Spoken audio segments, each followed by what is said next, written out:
नित्य निरंतर कर्मों के जाल को रच रहा है और अपने आप को बांध रहा है। आपको मुक्त होना है, बंधना नहीं है।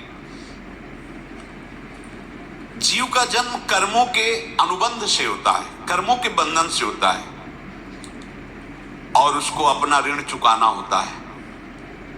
कर्मानुबंध ये बहुत सूक्ष्म विषय है।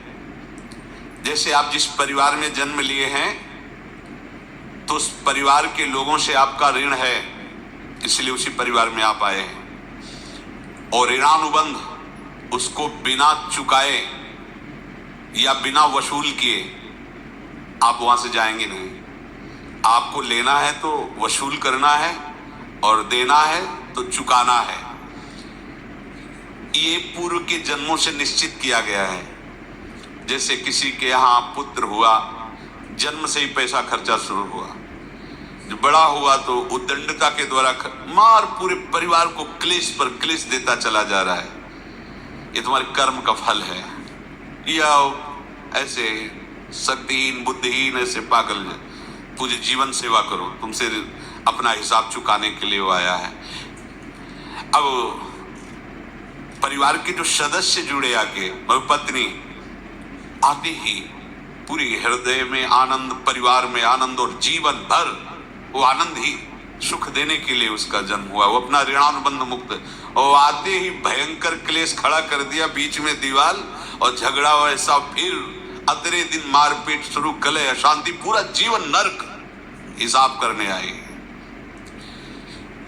यहां ऋण चुकाए बिना कोई जा नहीं सकता, ऋण चुकाना पड़ेगा।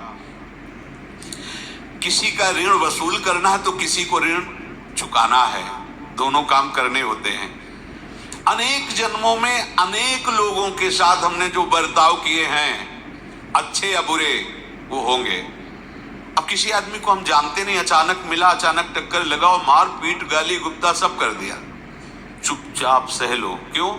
ये आपका हिसाब है, पूर्व का हिसाब। हमारा उससे कोई द्वेष नहीं, कोई संकल्प नहीं। अचानक घटना घटी और हमसे द्वेष करने लगा, हमें पीटने लगा, हमें गालियां दे, ये हिसाब है, चुपचाप सह जाओ। अपने घर का भाई ही भारी दुश्मन बन गया और क्लेश हिसाब है। एक प्रभुदत्त ब्रह्मचारी जी की वाणी में पढ़ा था, एक महात्मा जी भ्रमण करते थे तो उस समय असरफियां चलती थी, मोहरे असरफियां, तो उनको भेंट में देते लोग। तो या तो ठाकुर सेवा में लगे तत्काल, या संत सेवा में तत्काल लगे, उसका संग्रह करके डोलना ये ठीक नहीं है बैरागी के लिए, सिद्धांत में ये ठीक नहीं। तो जब 2, 4, 6, 8 ऐसे मोहरे हुई तो उन्होंने विचार किया कि और भ्रमण करके जब काफी मोहरे हो जाएंगी तो प्रयागराज में जब कुंभ पड़ता है, एक बार पूरे सब अखाड़े के संतों को, अलग अलग संप्रदाय सब संतों को बुलाएंगे और सबको खुआएंगे। अब साधु है तो यही विचार करेगा, और क्या विचार करेगा। तो उन्होंने ऐसे डंडा बनवाया, बेंत, जो ऊपर से चूड़ीदार और भीतर पोला, और मोहरे उसमें डालते गए।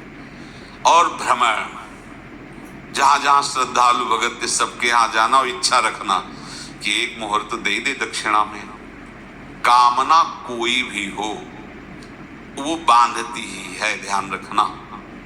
इसीलिए प्रभु जो चाहे वो करे, अपनी चाह नहीं रखनी चाहिए, अपनी चाह प्रभु की चाह में मिला देनी चाहिए। धीरे धीरे वो छड़ी भर गई। भ्रमण करने वाले महात्मा चूड़ी लगाई, इंतजार करते रहे। जब प्रयाग का कुंभ पड़ा तो चले। तो रास्ते में एक गांव में पूछा जाता है, जिससे कहीं रुको कि कोई श्रद्धालु ऐसा है जो संत सेवी है। तो कुछ लोगों ने बताया, हाँ एक परिवार है, बहुत संत सेवी है और आपको मिलाते हैं उनसे। आइए महाराज, घर में रुका,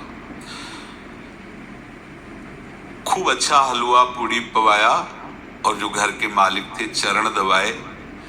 चरण दबाते दबाते उनकी दृष्टि पड़ी उस डंडे पे, इतना मोटा और ऊपर से कुछ चूड़ी सी भी नजर आ रही, इस डंडे में तो कोई रहस्य है ही है। अब महात्मा जी को खवा पिला के सुला दिया। महात्मा जी जब सो गए तो पत्नी से धीरे से कहा, वो डंडा लाओ बाबा जी का। डंडा, अब वो चूड़ीदार जो ही खोला पलटाया तो सैकड़ों मोहरे। ऐसे संत रोज पधारे भगवान, तुम आनंद हो जाए फिर क्या। पत्नी से कहा, नाप के कंकड़ लाओ। वो तो महात्मा जी तो खाए खीर पूड़ी, आराम से सो रहे। रात में पूरी प्लानिंग करके उसमें कंकड़ भर के चूड़ी लगाकर सिराने रख दिया, सारी मोहरें हटा ली। महात्मा जी आराम से छड़ी उठाए तो वजन पक्का। वैसे बड़े लोग चतुर होते हैं, पर ये नहीं जानते कि कर्म कितना भयानक होता है। और उनकी कोई संतान नहीं थी, पर धन में इतना प्रेम उनको था।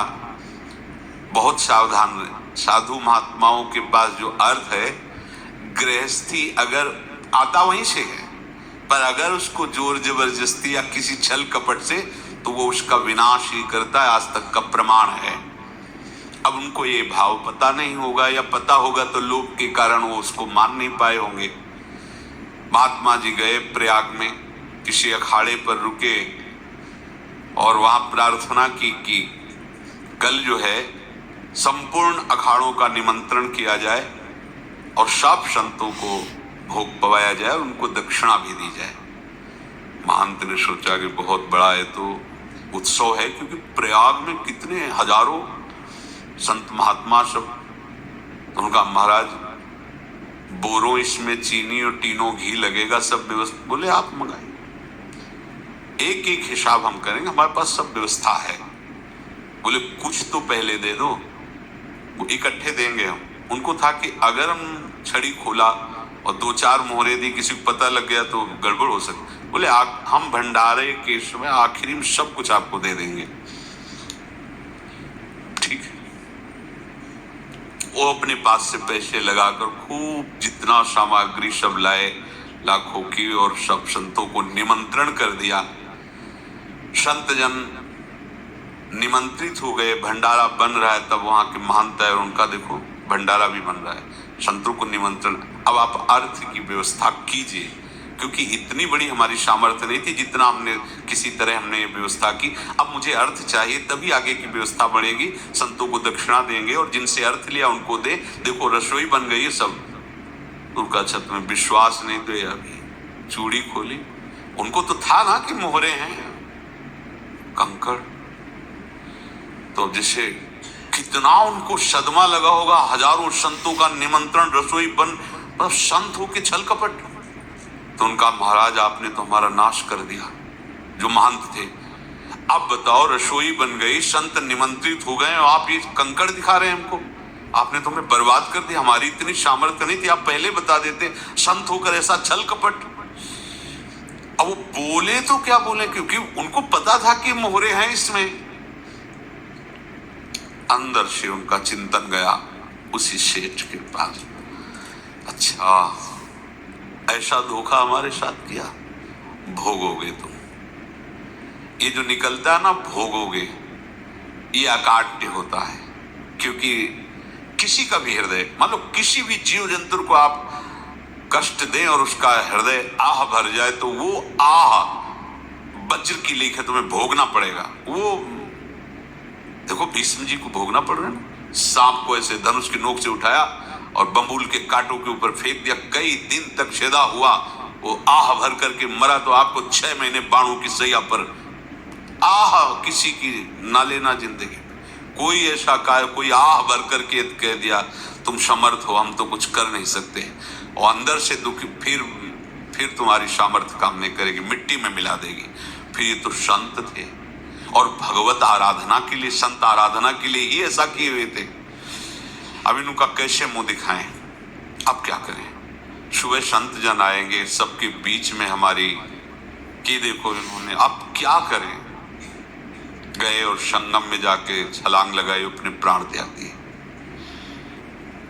अब उनके तो पास मोहरे थी और व्यापार बढ़ा, और 9-10 महीने बाद ही लड़का हुआ। अब तो उनको आके संत फलीभूत हो गया। देखो व्यापार चल रहा, लड़का नहीं होता था, लड़का भी हो गया। बड़ा आनंद छा रहा है। जब से वो प्रकट हुए और धन की वृद्धि शुरू हो गई। पढ़ाई लिखाई में उनके खर्चा हुआ सब, बस बीमारी शुरू हो गई उनके शरीर में। अब उसमें पैसा जाना शुरू हुआ। इतने आसक्त तो वो दोनों हो गए कि कुछ भी हो, व्यापार ठप, संपत्ति बेचना शुरू।